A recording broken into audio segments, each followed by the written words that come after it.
Printing money, keilmuannya banyak yang tidak paham, dan bagi yang sudah makan ilmu ekonomi sangat takut dengan yang namanya iblis inflasi. Doktrinnya diulang-ulang agar tidak ada yang berani menjalankan, kecuali Amerika dan Cina pada saat ini. Tetapi itu ada benarnya, takut dengan inflasi. Ilmu ekonomi kampus yang hanya hafalan buku catatan orang dari zaman ke belakang dulu, ditambah tidak pernah ada visi ke depan para ahli ilmu dan pembelajar tadi, maka ilmu tadi hanya diulang-ulang dan menjadi dogmatis pelajaran tersebut, bukan aplikatif. Ya wajar saja jadi takut. Sebenarnya bukan takut, memang nggak tahu apa-apa akan dunia nyata ekonomi bernegara. Padahal dalam banyak catatan dunia, pemahaman bapak modern monetary theory Michael Hudson sejak tahun 70-an yang kemudian dianut oleh Cina di tahun 1989 merupakan cerita panjang bernegara dan membangun ekonomi tersebut berbasis MMT. Referensi Michael Hudson ada banyak. Salah satunya adalah bagaimana Jerman membangun ekonomi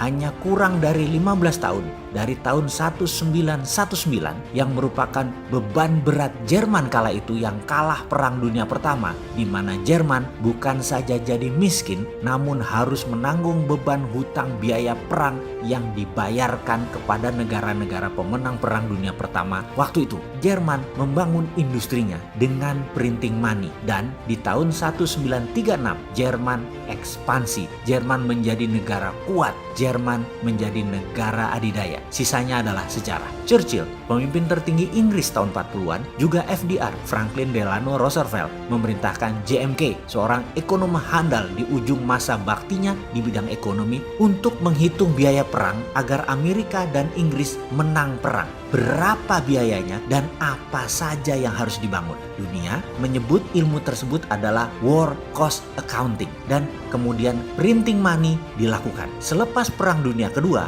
Amerika membangun dunia otomotif permesinan, juga infrastruktur untuk bisnis mobil, bus, kereta api, dan pesawat terbang dengan printing money based on project yang bernama New Deal. Kemudian sekali lagi kita semua tahu, semua menjadi sejarah. Cerita berlanjut, Michael Hudson dengan Hudson Institute-nya sebelum jayanya tersebut di tahun 70-an menginspirasi dolar tanpa jaminan emas lagi di zaman Presiden Nixon. Lalu sebagai guru ekonomi, beliau mengajar lama di Peking University, di mana saat ini semua petinggi Politbiro PKC, Partai Komunis Cina, adalah murid Michael Hudson. Sehingga ketika The New Tiananmen Papers Protocol dalam tanda petik dijalankan, renminbi menyalip dengan kencang ekonomi dunia hingga sekarang. Dengan berbagai cerita, berbagai sudut pandang, berbagai contoh, sudah mulai pahamkah maksud Bosman ini untuk memprovokasi masyarakat dengan serial video cara cerdas bernegara ini?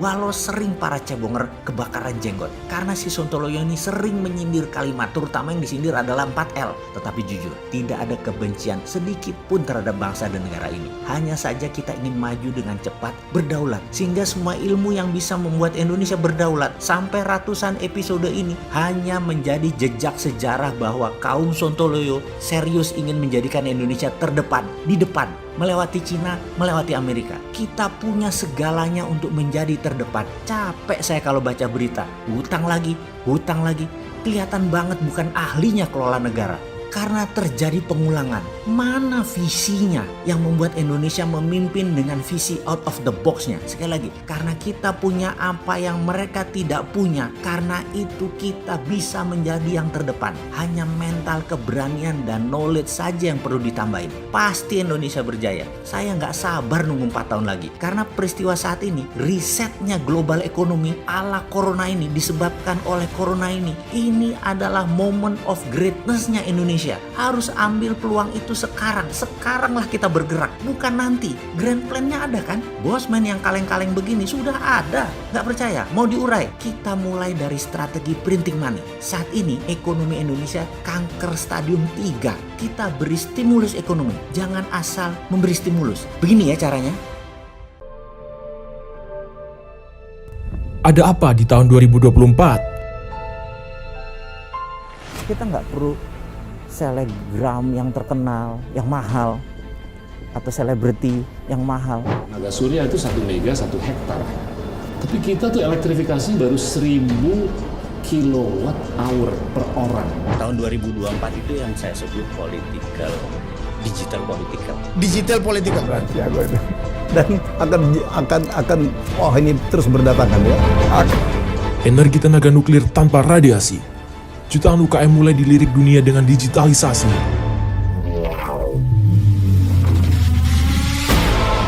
Wisata jadi primadona dan bangun wisata virtual 3D berbasis metaversion. Kegilaan apa lagi yang akan hadir di tahun 2024 oleh 4 orang hebat ini?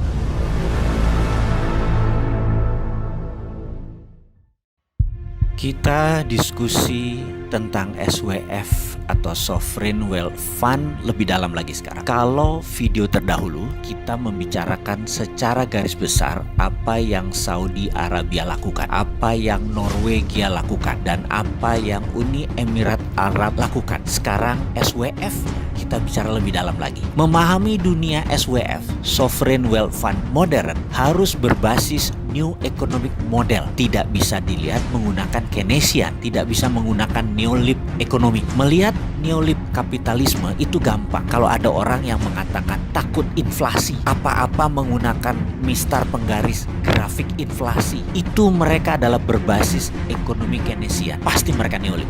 New Economic Model bisa nggak ada inflasi walau duitnya dicetak dari tin air, dari angin. Contoh sederhana, kalau kita cetak uang 100.000 dari angin, lalu kita kasih ke mbok-mbok di pasar, uang tersebut dia beli 10 kilo jagung misalnya.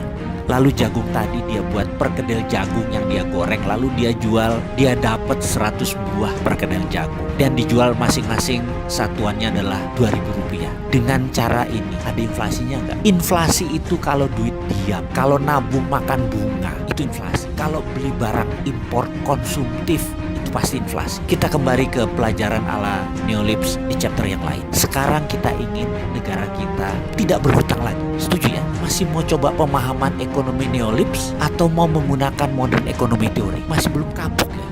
Masih belum kapok yang utang, masih belum kapok yang defisitnya besar, atau mau menggunakan sesuatu yang revolusioner. Sekali lagi, sekedar mengingatkan, kita negara kaya mineral, terutama logam mulia seperti emas, perak, platinum, dan banyak mineral jarang atau rare earth yang tersedia di muka bumi Indonesia ini. Segera lakukan audit atas aset tersebut. Berdasar pasal 33, kekayaan alam beserta isinya milik negara, gak boleh milik swasta atau dijamin-jaminin. Bukan milik negara. Setelah diaudit, maka kita akan mendapatkan jumlah deposit. Sekali lagi, jangan pikirkan bagaimana sulitnya nanti nambang, bagaimana di mana areanya, ada yang open pit atau bagaimana nanti teknologinya, refinery smelternya mahal. Itu urusan swasta, itu urusan partikelir. Nanti kita nih negara, kita di atas swasta. Jangan pikirkan dulu mengenai teknologi, cara tambang dan lain sebagainya. Dalam SWF, Sovereign Wealth Fund, di dalam New Economic Model, mineral tadi tidak akan pernah ditambang. Ingat, tidak akan pernah diproduksi karena bukan untuk kebutuhan tambang yang seketika. Bukan, kita tidak memerlukan materialnya. Nanti sovereign artinya kedaulatan. Maka kita bicara siapa yang punya logam mulia, mereka berdaulat. Ingat itu kata-katanya. Yang punya logam mulia mereka berdaulat. Jauh di atas dolar, jauh di atas yuan. Kita hitung misalnya cadangan emas Indonesia, katakanlah setelah kita audit ternyata ada 100.000 ton. Angkanya sekitar itu memang. Dan itu ada di perut bumi Indonesia. Maka 100.000 ton tadi kita terbitkan surat berharga. Dan inilah harta Indonesia. Tidak ada satupun negara yang menolak bahwa itu adalah hartanya Indonesia. Nilainya bisa bilion-bilion dolar. Jauh di atas kekayaan Amerika, jauh di atas kekayaan Cina. Lalu katakanlah yang 20% senilai 20 ton kita mau jual sekarang. Siapa yang mau beli? Yang mau beli adalah negara yang miskin sumber daya alamnya. Katakanlah India. Mereka katakanlah mau membeli 1% atau 1.000 ton. Ya bayar sekitar 40 bilion dolar atau sekitar 600 triliun rupiah. Atau Papua Nugini mau membeli 0,2%, perlu 200 ton emas. Ya bayar 100 triliun rupiah. Dengan surat berharga tadi, mereka bisa memprint mata uang negara mereka sendiri. Mau 10 kali lipat, 100 kali lipat, ya mau. Sekedar mengingatkan, 78,5 ton deposit Bank Indonesia yang saat ini kita miliki nilainya 50 triliun. Money create kita adalah 5.000 triliun, alias kita mencetak 100 kali dari jaminan emas kita. Hal itu biasa saja dan itu lumrah. Sampai kapanpun sesungguhnya cadangan emas tadi tidak perlu ditambang atau diproduksi. Itu namanya sovereign wealth fund dalam arti sebenarnya. Kalau kita sendiri bagaimana?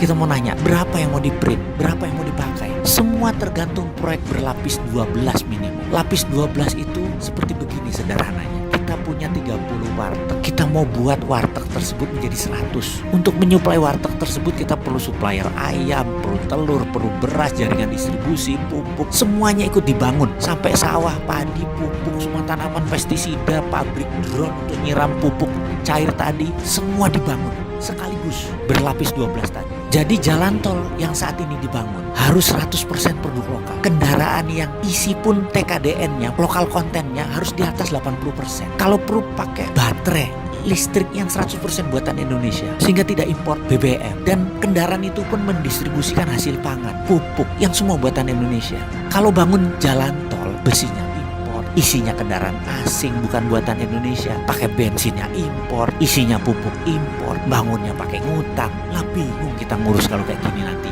Pakai SWF jauh lebih efisien. Berdaulat pakai SWF itu. Dan perlu nyali besar untuk berani berdaulat. Wahai pemimpin bangsa, beranilah.